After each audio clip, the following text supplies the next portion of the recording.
The Jaws takes place in the summer of 1974 in Amity Island, when the island, known for its pristine beaches, faces a crisis that threatens not only the lives of its residents, but also its reputation as a tourist hotspot. The first attack on a chilling night scene as a group of college students gathers at a beach bonfire. Chrissy, a young woman, decides to go for a late-night swim in the ocean. As she swims out into the dark, murky waters, the audience is introduced to the unseen predator lurking below the surface. The ominous, iconic theme by John Williams plays as the shark approaches. Chrissy is attacked by the shark, and the scene is filled with suspense, building tension through her panicked screams and the brutal, unseen force pulling her under the water. Chrissy's death serves as the film's shocking introduction to the shark, establishing it as an unstoppable, predatory force. When her body is found the next day, it sets off a chain of events that will drive the plot of the film. The town's response: denial and indifference. Chief Martin Brody, Roy Scheider, is the newly appointed police chief of Amity Island. He is a family man who relocated to the island to escape the chaos of city life, particularly avoiding water-related issues because of his fear of the ocean. Brody investigates Chrissy's death and quickly suspects that it was caused by a shark. However, the town's mayor, Larry Vaughn, Murray Hamilton, and other officials, eager to protect the town's thriving tourist season, downplay the danger. Despite Brody's warnings, they insist that closing the beaches would hurt the town economically.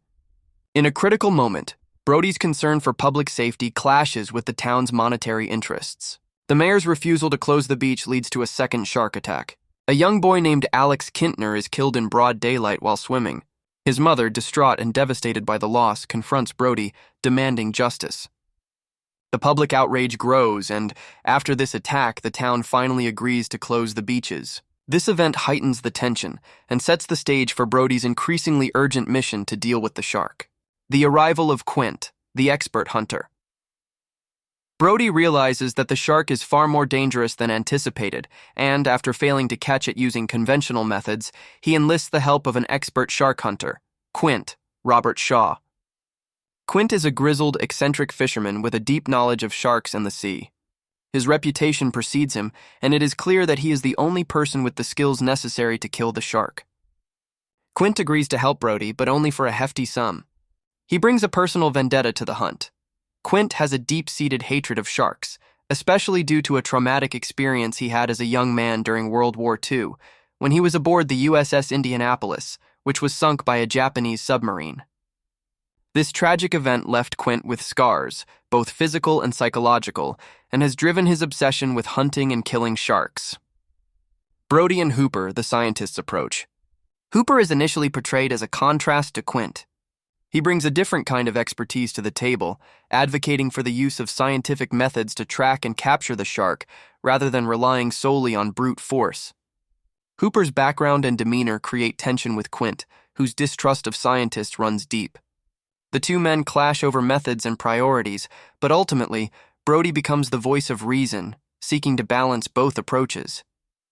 Hooper provides crucial insight into the shark's behavior, helping Brody and Quint understand the magnitude of the threat they are dealing with.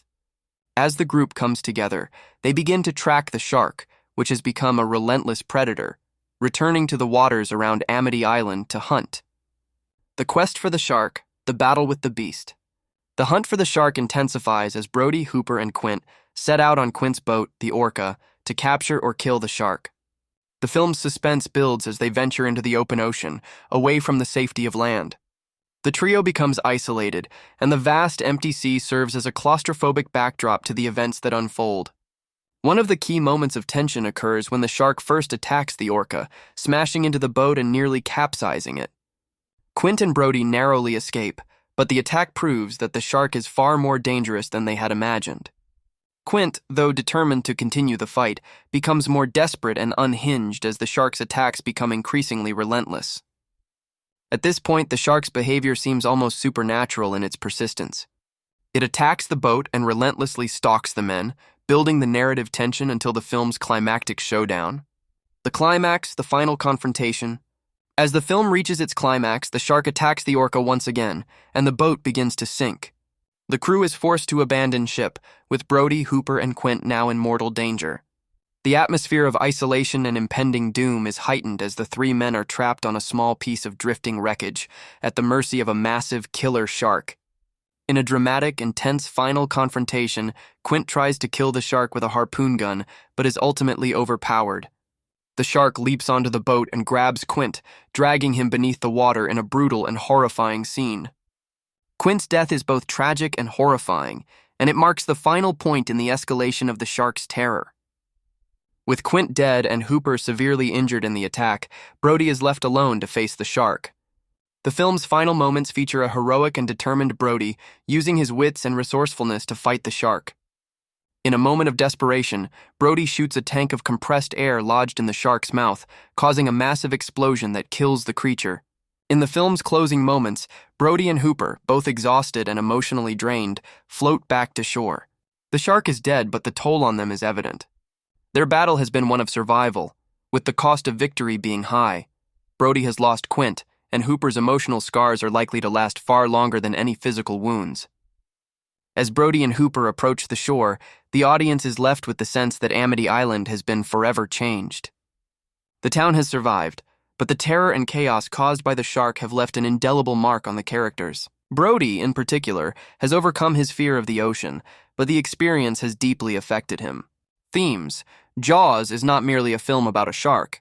It is also a study of fear, human nature, and the consequences of denying a threat. The shark symbolizes not just physical danger, but the fear that lurks in the unknown. The tension between the characters, Brody's cautious, safety-first approach versus the reckless, heroic stance of Quint, mirrors larger themes about the balance between rationality and raw courage in the face of overwhelming danger. Another key theme is the struggle of man versus nature. The shark is an animal, driven by instincts and hunger, while the men are driven by a mix of fear, pride, and survival instinct. Throughout the film, the characters wrestle with their vulnerabilities, and their response to the shark serves as a metaphor for the human condition itself. Legacy: Jaws was groundbreaking in many ways. It was one of the first films to use a large-scale marketing campaign and was one of the earliest summer blockbusters, forever changing the film industry. The film's iconic music, directed by John Williams, became synonymous with the shark's ominous presence, heightening tension and instilling fear in audiences worldwide. The shark itself became a cultural icon, and Spielberg's skillful direction ensured that the film would have a lasting impact. Jaws continues to be regarded as one of the greatest films of all time. Not just a monster movie, but a true thriller that expertly manipulates tension, builds suspense, and leaves a lasting emotional imprint.